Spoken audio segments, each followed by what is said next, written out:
belt. Taken by surprise by Rusty's turnabout, it fell back into a dazed heap. The impact knocked the breath out of Rusty, and he staggered. He quickly found his footing and arched his back, puffing out his orange fur, ready to spring onto the other kitten. But his attacker simply sat up and began to lick a forepaw, all signs of aggression gone. Rusty felt strangely disappointed. Every part of him was tense, ready for battle. "Hi there, kitty pet," meowed the grey Tom cheerily. "You put up quite a fight for a tame kitty."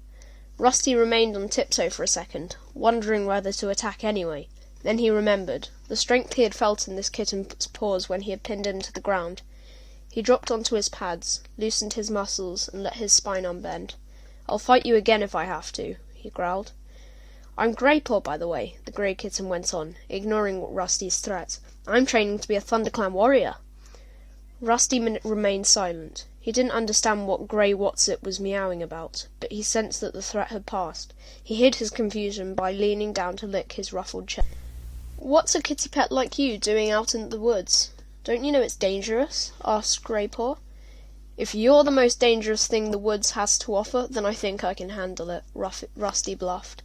Greypaw looked up at him for a moment, narrowing his big yellow eyes.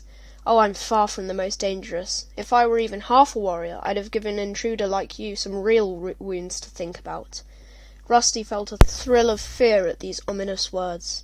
What did this cat mean by intruder? "Anyway," meowed Greypaw, using his sharp teeth to tug a clump of grass from beneath his claws, "I didn't think it was worth hurting you. You're obviously not from the other clans." "Other clans?" Rusty echoed, confused. Greypaw let out an impatient hiss. "You must have heard of the 4 warrior clans that hunt around here. I belong to ThunderClan. The other clans are always trying to steal prey from our territory, especially ShadowClan. They're so fierce they would have ripped you to shreds, no questions asked." Greypaw paused to spit angrily and continued.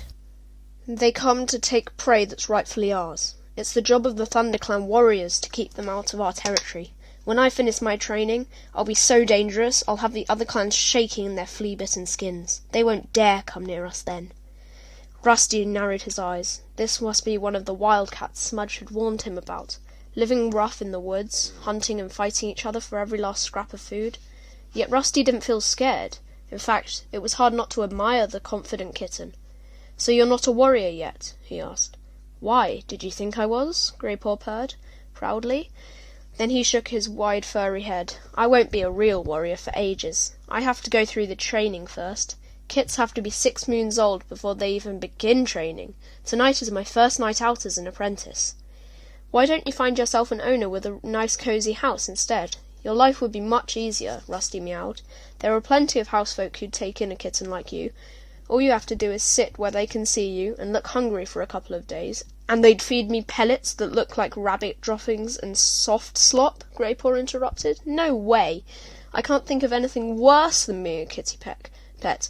They're nothing but 2-legged toys, eating stuff that doesn't look like food, making dirt in a box of gravel, sticking their noses outside only when the 2 legs allow them. That's no life. Out here it's wild and free. We come and go as we please."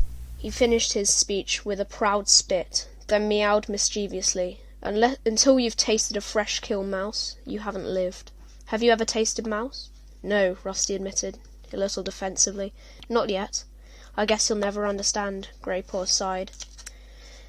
"You weren't born wild. It makes a big difference. You need to be born with warrior blood in your veins, or the feel of wind in your whiskers. Kitties born into 2-leg nests could never feel the same way." Rusty remembered the way he had felt in his dream. "That's not true," he mewed indignantly. Greypaw did not reply. He suddenly stiffened mid-lick, one paw still raised, and sniffed the air.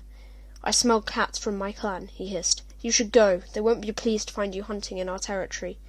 Rusty looked around, wondering how Greypaw knew any cat was approaching.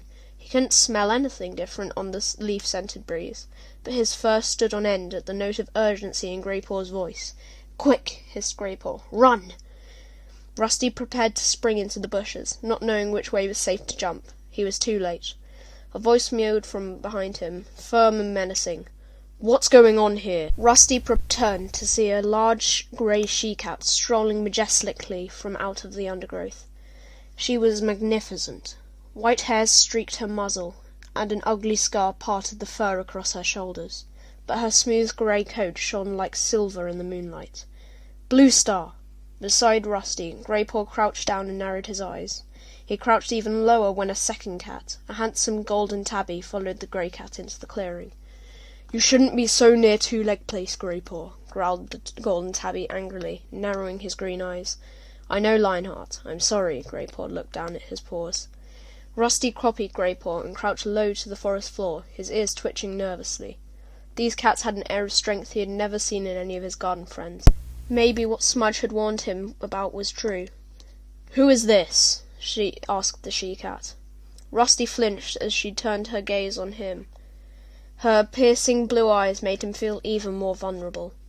"He's no threat," mewed Greypaw quickly. "He's not another clan warrior, just a two-legged pet from beyond our territories." Just a two-legged pet! The words inflamed Rusty, but he held his tongue. The warning-looking Blue Star's stare told him that she had observed the anger in his eyes, and he looked away. "This is Blue Star. She's the leader of my clan," Greypaw hissed to Rusty under his breath. "And here's Lionheart. He's my mentor, which means he's training me to be a warrior." "Thank you for the introduction, Greypaw," meowed Lionheart coolly. Blue Star was still staring at Rusty. "You fight well for a two-legged pet," she meowed. Rusty and Greypaw exchanged confused glances. How could she know? "We have been watching you both," Blue Star went on, as if she had read their thoughts. "We wondered how you would deal with an intruder, Greypaw. You attacked him bravely." Greypaw looked pleased at Blue Star's praise. "Sit up now, both of you." Blue Star looked at Rusty. "You too, kitty pet." He had sat up immediately and held Blue Star's gaze evenly as she addressed him. "You reacted well to the attack, kitty pet. Greypaw is stronger than you, but you used your wits to defend yourself, and you turned to face him when he chased you. I've not seen a kitty pet do that before." Rusty managed to nod his thanks, taken aback by such unexpected praise. Her next words surprised him even more. "I have been wondering how you would perform out here, beyond the Two-Leg Place. We patrol this border frequently, so I have seen you sitting on your boundary, staring out into the forest. And now, at last, you have dared to place your paws here." Blue Star stared at Rusty thoughtfully. "You do seem to have a natural hunting ability. Sharp eyes. You would have caught that mouse if you had not hesitated so long." "Really?" Rusty stammered. Lionheart spoke now. His deep meow was respectful but insistent. "Blue Star, this is a kitty pet. He should not be hunting in ThunderClan territory. Send him home to his two legs." Rusty prickled at Lionheart's dismissive words. "Send me home?" he mewed impatiently. Blue Star's words had made him glow with pride. She'd have noticed him. She'd have been impressed by him. "But I've only come here to hunt a mouse or two. I'm sure there's enough to go around." Blue Star had turned her head to acknowledge Lionheart's words. Now her gaze snapped back to Rusty. Her blue eyes were blazing with anger. "There's never enough to go around," she spat. "If you didn't live such a soft, overfed life, you would know that." Rusty was confused by Blue Star's sudden rage, but one glance at the horrified look on Greypaw's face was enough to tell him that he had spoken too freely. Lionheart stepped to his leader's side. Both warriors loomed over him now. Rusty looked into Blue Star's threatening stare, and his pride dissolved. These were not the cosy fireside cats he was dealing with. They were mean, hungry cats who were probably going to finish what Greypaw had started.